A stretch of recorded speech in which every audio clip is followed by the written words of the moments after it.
CashFlow Diary Podcast, episode 466. Welcome to yet another exciting episode of the CashFlow Diary Podcast, the podcast that teaches you insider tips, tactics, and strategies for creating leverage streams of cash flow into your life. Learn from top-performing entrepreneurs, business owners, investors, and thought leaders from across the globe as they share their secrets to success. Like what you learn on this and other CashFlow Diary Podcast episodes?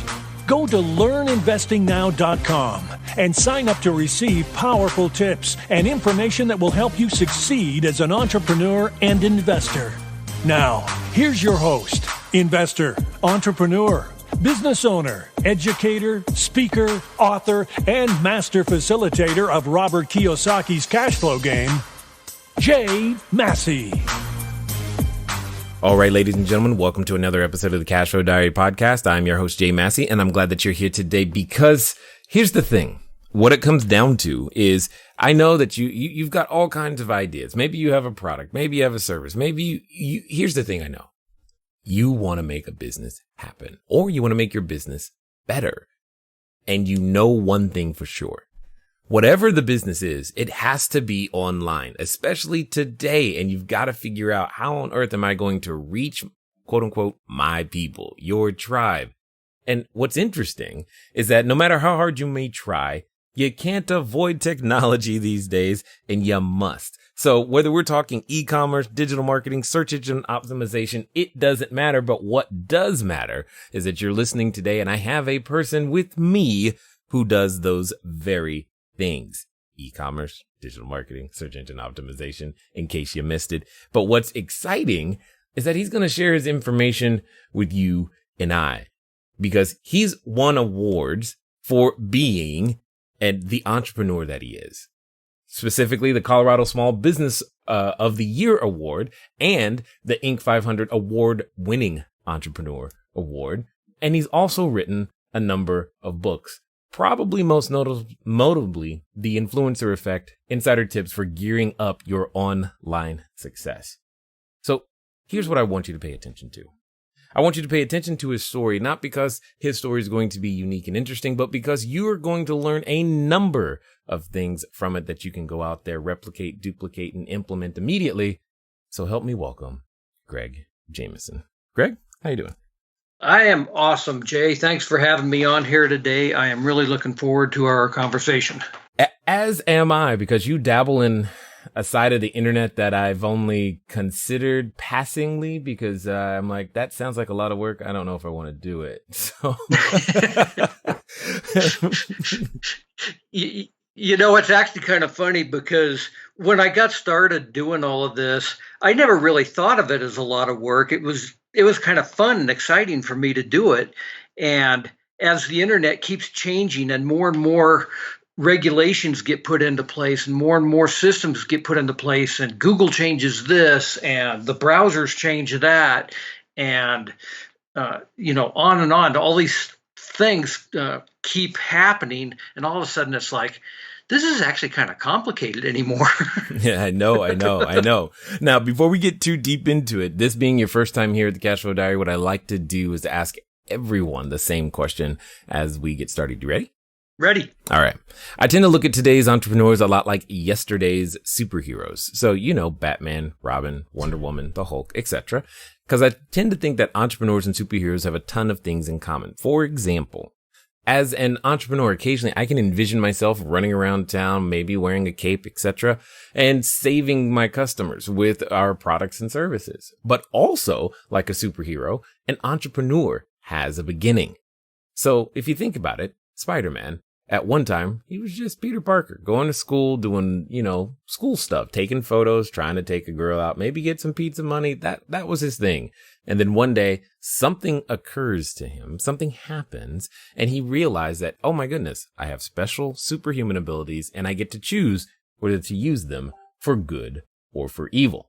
So my question to you, Greg, is as follows. Before the awards, before even your first book, The Dirty Little Secrets, before the businesses that you currently do online, before the web stores, before your public speaking, before everything that people know you for today, what we want to know is, Who is Greg Jameson? That is a great question. And one of the things that I sit and look back on my life all the time. I have been an entrepreneur my entire life. Many people sit there and they go, okay, I'm going to go work in corporate America. And now all of a sudden I hate my job. I hate sitting in a cubicle. I'm going to go start a business.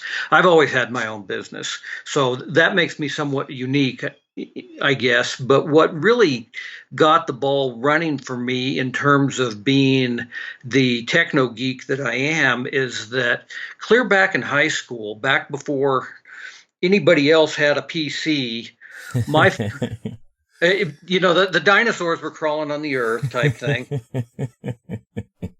Understood. I just want to be clear that everybody understands when you say high school, you mean before the personal computer was around, yes? Before the personal computer was around. And quite honestly, just because of the way that my parents thought, we didn't even have a TV in the house. So I literally had to read books and play games and stuff to entertain myself. But my dad was a professor at Colorado State University, and he got a research project where he actually had to go out and buy a portable teletype machine. Now, this portable teletype machine, it looked a lot like a typewriter that had a coupler modem attached to it, where you would take your telephone headset and actually stick it into this portable teletype machine. That's awesome. And on the side was this paper tape reader that punched little holes into this paper tape that it would feed through to record what it was that you were doing. So this is like 10 years before the personal computer came out. And I actually was able to start writing my own computer programs a decade before anybody else had a computer in their home, which I think that was the moment that the spider bit me. Yeah, I can imagine this is we'll call it a man before his time, so to speak, going out there doing things that no one has even conceived of and thought about. So this is good. I like it. Yeah, so that was, I started writing some computer software, and the bug really did hit me. I was like, hey, this is a lot of fun. I can type things into this machine, and it spits something back out at me. It might be an error, but at least it spits something back out. Totally. Now, there's a thought process out there in the marketplace that says, because I might be older and I didn't grow up with these, phones and computers in my hand, I have to do business the quote unquote old fashioned way. I would venture to say that you have a different thought on this. I totally do. And one of the things is that the reality is that a lot of times millennials sit here and think that people of the older generations don't understand computers, and that the older people might even think that way themselves. But the truth of the matter is that we're the ones that actually built these technologies in the first place. The younger generations might do, and they do an incredible job of using those tools, but it's because of my generation and the other people out there, the Bill Gates and the Steve Jobs of the world, as well as, the Tim Berners-Lees and so forth that did the internet. We're the ones that created these systems for the younger generations to actually take advantage of. And what's interesting now is that the things that I believe we're seeing today are the systems that are being built being built on top of on this, we'll call it groundwork foundation that has already been laid. But there's something interesting in your story that I think a number of people would love to know. And because you said you've always had your own business, how did you achieve such clarity so young? It was actually kind of an accident, I guess, in some ways. I was going to graduate school, and was actually writing a computer program that did, of course, that did landscape design software. And it allowed you to basically go out and place a plot of land out there and start moving some dirt around and placing trees and rocks and whatnot, and creating a landscape design. About that time, while I was still in graduate school, I was working for a landscape architecture firm, and I convinced them that they should buy AutoCAD. Now, this was a long time ago. It was AutoCAD version 1.2, if anyone wants to look up when that was. And they kind of took my advice and bought an AutoCAD system, and it did not do landscape architecture at all. In fact, it was pretty cumbersome. So they kind of gave me the dirty look and were like, Jameson, you better get this thing fixed. So I would go home and work on it on my own time to make AutoCAD do landscape architecture. I brought in what I was doing, and they were kind of excited about it. And the people that sold us the system ended up coming back a couple months later to see how we were getting along with what they had sold us. And I showed them what I had done, and their eyes got real big, and they said, we could sell this stuff. And had a little bit of a discussion with that, and decided, why not? So that was the birth of my first company. It was named LandCAD, and things kind of took off from there. What was really interesting is that as I grew this company to where we were selling software in like 25 countries around the world, the people that sold us the original system, the guy that was in charge of that company, he ended up coming to work for me. That is funny. Now, here's the question. How did you successfully make this transition? Because this is pre-internet as we know it. This is definitely YouTube and cell phones, and even websites to a degree didn't have they haven't even come into their own. One of the challenges that I hear a lot is, hey, Jay, I'm too old for short-term rentals is our thing. So I'm too old for short-term rentals and all that technology stuff that you guys are using to go out there and make that happen. I didn't make the transition. How are you able to successfully do so? And more importantly, how can someone else continue to make this transition? I think that it really has absolutely nothing to do with the technology. The internet makes things maybe simpler to be able to find somebody and to communicate with them. But quite honestly, the whole thing boils down to relationships. And what I did, since the product that I was developing worked on top of AutoCAD, is that I actually went up to Autodesk, the makers of AutoCAD, and I showed them what we were doing. And they invited me to come to a trade show with them.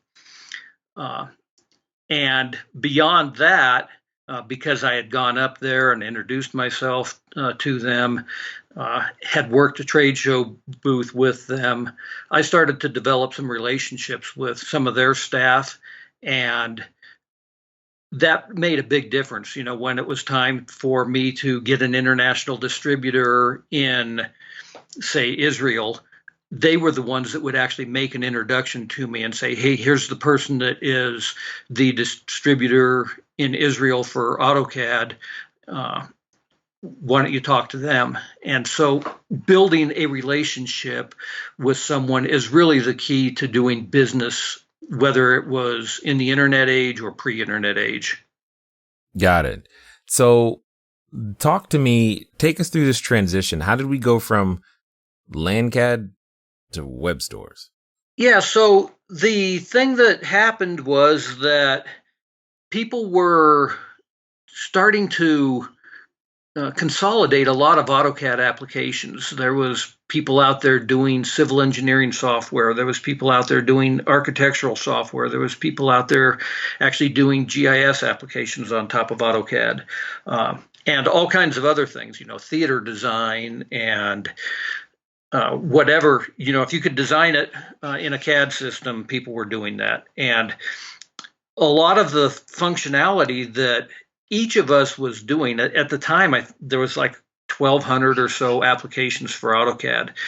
And we found that we were doing a lot of duplicating of each other's efforts. And as a result of that, Autodesk would actually see some of that too, and they would put some of that functionality into their core product, because if you needed to dimension an object, then it was like people are dimensioning an object whether they're doing an architectural drawing or doing a mechanical engineering part. So Autodesk would implement some of those features into the core product. Mm-hmm. So the whole industry started to consolidate, and we ended up actually merging our company with a couple of other companies that one that had an architectural application, one that had a civil engineering application. We merged the whole entity in order to take the company public. Oh. And we had a successful IPO and went off about our merry way. Unfortunately, I couldn't do anything with my stock for 3 years, so it was not something that was as lucrative as what a lot of entrepreneurs might think is, I can just take my company public and I'm going to be the next Steve Jobs. It doesn't really work that way because the fact is that now you have to answer to a whole bunch of other people. I actually recommend entrepreneurs that you keep your company private at least as long as possible, because it gives you more flexibility than a public company does. But the point of the matter is that I worked myself out of a job. Right. And now I was sitting there going, well, what am I going to do next?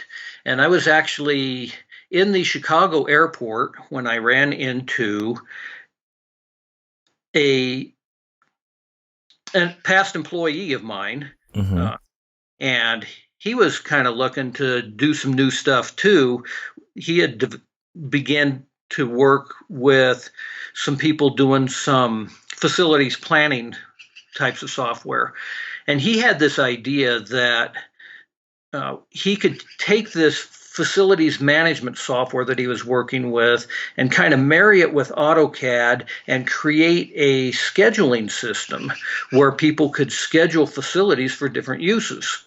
Got it.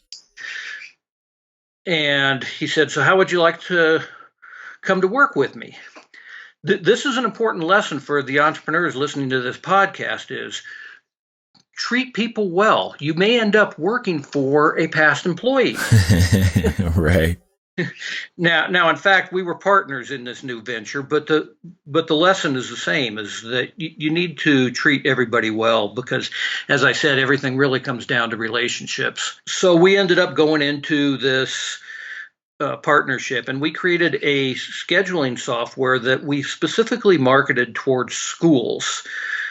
So if a school had a gymnasium that they were not using at certain times, they could rent it out to, say, a youth basketball camp or to a church, whoever might need it. They could rent their classrooms out in the evenings for people that needed meeting spaces, scout groups. They could rent out their sports fields when they weren't using it to, say, a soccer club or whatever.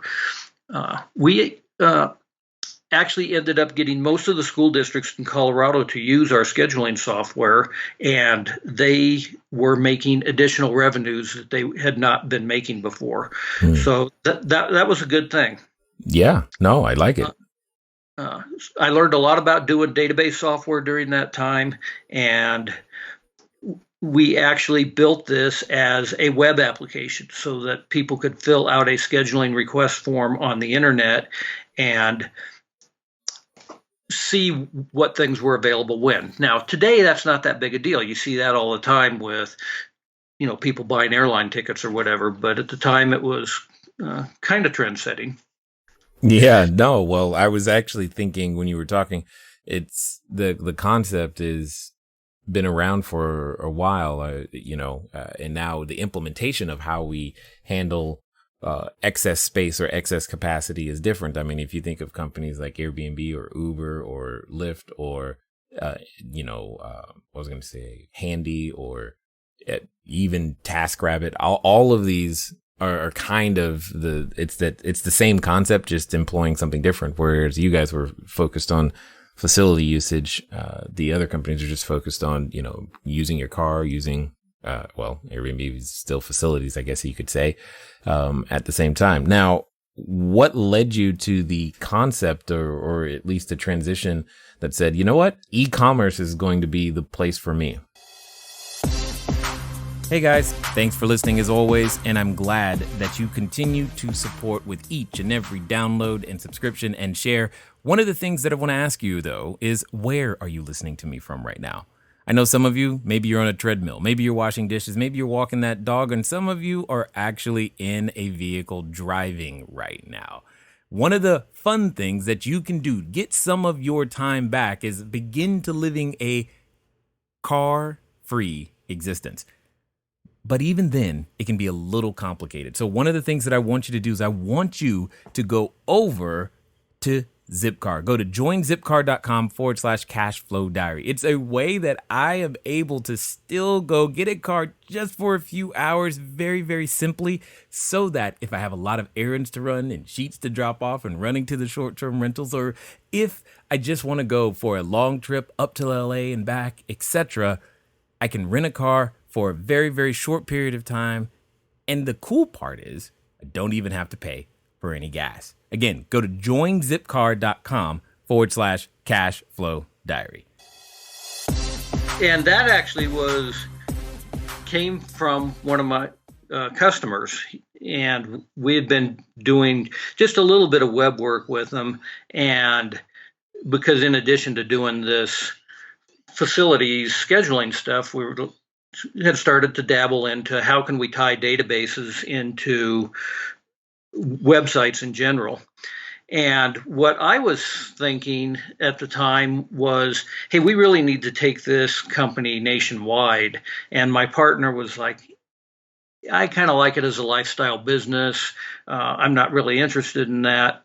So we ended up splitting ways when this one company came to us and said, they were a concrete pumping company, and they sold concrete pumps that cost like $500,000. At the time, we weren't going to be selling too many $500,000 pumps off of a website, but they had a bunch of contractors that needed to buy things from them as well. They might be buying parts to the pump. They might be buying things like safety vests and hard hats and so forth, things that they needed on their job. And they said, we really don't want our receptionist taking all these phone calls to these contractors just to have them purchase a hard hat. Is there anything that you can do to help us out? Well, we had the database technology at that point. I knew how to tie a database into a website. And so the answer was, sure, I can do that. And before I knew it, I had ended up writing an e-commerce package. There were not a lot of e-commerce packages out there at the time, because this is 1995. This is actually a year before Amazon started. And wow, we started writing our own e-commerce package. And I guess one thing led to another, and we really started concentrating at that point on doing wholesale applications rather than retail applications, because the contractors, for example, would go out there and they wouldn't buy just a hard hat. They were buying for a whole crew. So they would be buying, 20, 30 hard hats, 20, 30 safety vests, all at the same time type of thing. And so we actually went to the Denver Merchandise Mart and were working with manufacturers and distributors of products that were in turn selling products to retail stores. So we were not at the time taking a credit card on an e-commerce website. If you think about the $500,000 concrete pump, not too many people are going to put down a credit card for a $500,000 concrete pump. No.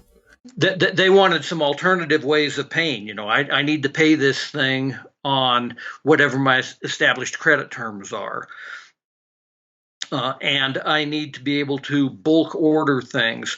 Rather than seeing one product displayed on the screen at a time, I need to have a list of items. I already know what the product looks like. I just need to have a list of items where I can say, I need 20 of these, 30 of these, 20 of those, 30 of these. Here's my total, check out, bill me on my pre-established terms. So we really developed one of the early wholesale applications for doing e-commerce. As we started doing more and more of that, of course, the retail stores wanted to get in on the action and have people purchase products on the internet as well. And we started building in some retail features to it as well. What we ended up finding out over time is that now there was lots of people out there building software and building software better than I was building it, especially on retail shopping carts. And we said, hey, if we're going to do retail shopping carts, we need to partner up with some of the big people out there doing it. So today we actually work with a number of shopping cart softwares out there, BigCommerce, WooCommerce, Magento, all of the big names. And like I said, those people are building software where they were putting a lot more engineers into it and dedicating a lot more money than what I was doing. So that's where we are today. We actually are building e-commerce platforms utilizing other people's software. Got it. So when it comes down to it, what would you say is the basic components of a successful e-commerce store? The number one thing that, how I was saying relationships are really what business is all about. That's really what you're trying to do with an e-commerce store as well, is build a relationship with the customer. And the best way to do that is establish a very strong level of trust with them. But hold on 1 second. And I get that. I had a feeling you were going to say this, but I know like other people who are listening, they're like, how I'm just selling widgets and whatsits online. They come to the store, they're going to be ready to buy already. I mean, the relationship part is what I'm missing. How does a e-commerce store build a relationship? And because in my head, that relationship why I have no reason to even go to your store unless we have some sort of a relationship, because it's not like I'm randomly going to type that in. Yep. And the best thing that people can do, really, I think, is to provide lots and lots of information and not charge for that information. Whoa, say that again. Everybody needs to hear that part. Okay. Provide lots and lots of information and not charge for that information. For example, I have an aquarium at my house, and I stumbled across this one site that sells aquarium supplies and fish over the internet. You can actually buy aquarium fish over the internet, and they will deliver live fish to your house within 24 hours. What? But the thing that they do is they don't really push that they're selling fish. What they do is they have all this information about, if you're interested in this particular type of fish, here's information on how to take care of it. Here's where they originated from. Here's the other types of fish that they are compatible with in your tank and so forth. And they send out lots of information like this. They might do it through their blog posts. They might do it through their videos. They might do it just through descriptions on their web pages, but they provide tons and tons of information so that they have become, in my mind, the established experts on the types of products that they're selling. So you've built up this trust factor with them of, hey, these guys really know what they're talking about. And dang, I had a fish die. I need to replace it. Where am I going to go? That's what people need to do, regardless of what you're selling, is to build it up to where you are the only choice in the customer's mind because you are the established expert. Got it. So it was that kind of the, I guess, the impetus, if you will, for the book, The Influencer Effect? You know, the influencer effect, not really, to tell you the truth. It kind of came out of some other things that I was doing. Now, clearly, that is a big part of it, is that you are now an expert and people are seeking you out because you have expert advice. But the book itself was kind of fun. As you mentioned, I've written a couple of books, and this one felt like it kind of wrote itself. The whole book, from the time that I started writing it to the time that it was ready to go to the proofreader and the publisher, was about 6 weeks. Wow. And it was a whole bunch of things that I had been working on, obviously, with my clients over a number of years, over a decade and a half of information in there. But I had given a presentation actually at the Denver Merchandise Mart. They had hired me to come in and give a speech, and an hour-long presentation. And I did that presentation for them, and then I was kind of like, I've already done all the work. I've put together an hour-long PowerPoint. I've got, hours and hours worth of notes. I may as well just turn it into a book. So that's how that particular book came about. But the message of being an expert and accessing other people who are experts to help promote your products and services is really what the message of that book is about. So when it comes down to it today, in your opinion, is there someone who couldn't do this? I mean, when it comes down to it, if I'm listening to you right now, I'm going, you know what, Greg, I have this need for income. Maybe I'm approaching retirement, or I'm thinking about it, and I think a web store is a way to make that happen. But now you're telling me I got to make a whole bunch of videos? You may or may not have to make videos, but the thing that you absolutely have to do if you are truly going to make it work for you is you have to become the only choice for what it is that you are promoting. You need to be unique in some way, and you need people to go, I know who the expert is on that subject, and that's where they end up going kind of by default. That it's absolutely critical that you do that, because there's so much competition out there, and if you're just putting a commodity out there, guess what? Amazon's going to beat you every time. Yeah, that makes sense. Now, for those that have listened this far and want to follow up with some more and find out more about what you've got going on, what's going to be the best way for them to catch up with you? Well, if you go to my website, gregjameson.com, there's actually a couple of different pages on there. There's one that is just called Connect, and it's got all of the different ways that you can connect with me. There's also another one on there that's just called Free Gift. So you can just go to gregjameson.com/free gift, and you'll get some good information there. And that way we'll be connected through email, and we can touch base through there.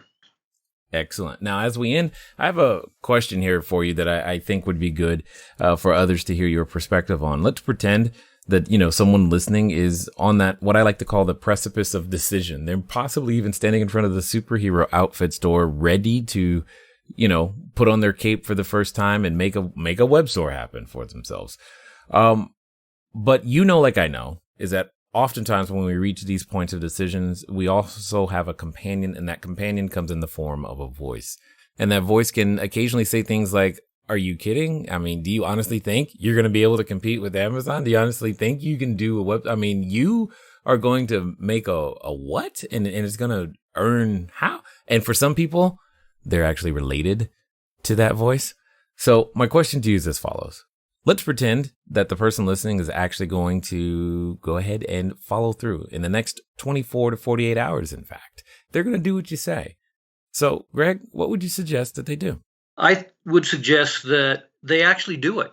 Jump in with both feet, but understand that very few things in life can you accomplish all by yourself. You're going to need some partners along the way, and align yourself with the very best people that you can, but don't be afraid to give it a shot. Agreed. Well, I definitely appreciate you taking the time to share your information, your knowledge, as well as your wisdom here with us today at the CashFlow Diary. Like I said, I really appreciate being on here, Jay, and this was fun. All right, ladies and gentlemen, you know what time it is. It's time for you to move at the speed of instruction. What does that mean? That means, well, take action. Go to the website. Why? Because like I know, that you've been thinking about it for far too long. And now you've got someone who has laid a path. Ladies and gentlemen, it's been fun talking to you today. I look forward to talking to you soon. Until next time.